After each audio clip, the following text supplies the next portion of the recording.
Welcome to the kingdom. I'm Chris, and this is Good Enough Gaming.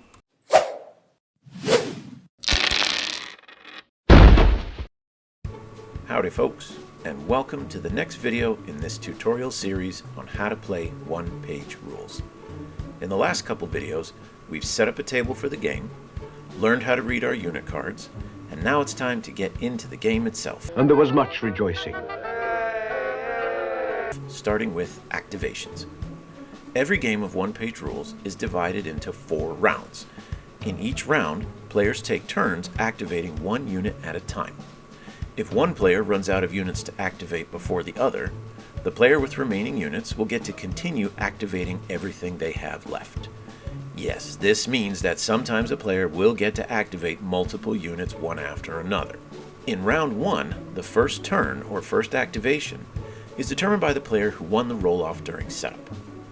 In each round after the first player to activate is the player who didn't have the last activation in the previous round.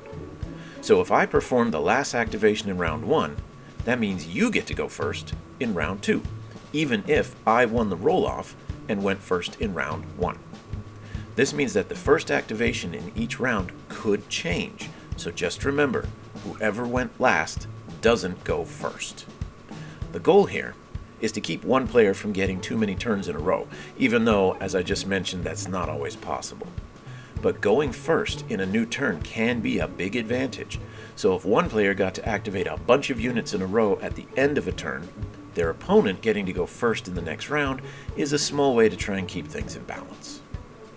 Now, when it's your turn to activate, you choose the unit you want to activate, and with that unit you can do one of 4 activations. Hold, advance, rush, or charge. If you choose the hold activation, the unit must remain stationary, but then it can shoot with any ranged weapons it has, it can cast spells, and it can use abilities. If you choose to advance, the advancing unit moves up to 6 inches in any direction, at which point it can then shoot with ranged weapons, cast spells, use abilities, and so on. But it may not end movement within 1 inch of an enemy model. It also has to stay in coherency with the other models in its unit, which means that every model in the unit must be within 1 inch of at least one other model in the unit, and it must be within 9 inches of all other models in the unit.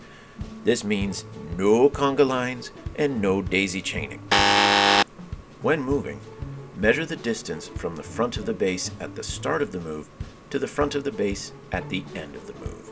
Doing otherwise gives you an extra inch of movement, and that's kind of cheating. Now, measuring and moving one model at a time, especially for big units, can get very tedious and can slow down the game a bit.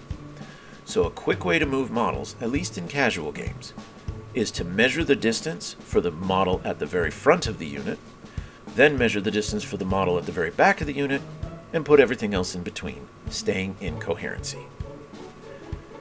Now, if you need your activated unit to get somewhere fast, you can choose the rush action. Rushing allows the unit to move at double the distance of an advance, a full 12 inches. But that extra movement comes at the cost of forfeiting any shooting. Now, some abilities can still be used, such as casting spells, but no shooting. Like advancing units, rushing units cannot end movement within 1 inch of an enemy model and must remain in unit coherency. The last activation you can choose is to charge. This is a lot like the rush action, but with a charge, the intent is to run headlong into melee.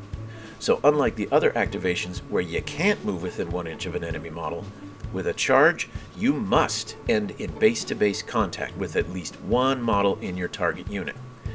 If none of your models can move far enough to get into base-to-base contact with an enemy model, then you can't charge, and you're going to have to choose some other activation.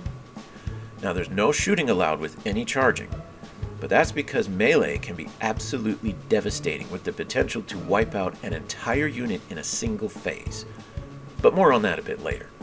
So, to sum up, hold, advance, rush, charge, or stand still and shoot, move a little and shoot, move a lot and not shoot, or move a lot into melee.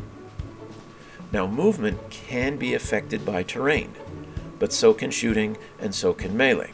So we're going to hold off on learning about terrain until we've learned a little bit more about all the other actions and phases of a turn. And then we'll have a separate video showing how terrain affects all of them. So that's it for this video, and in the next one, we're going to take a look at combat, both shooting and melee. So I'll see you then.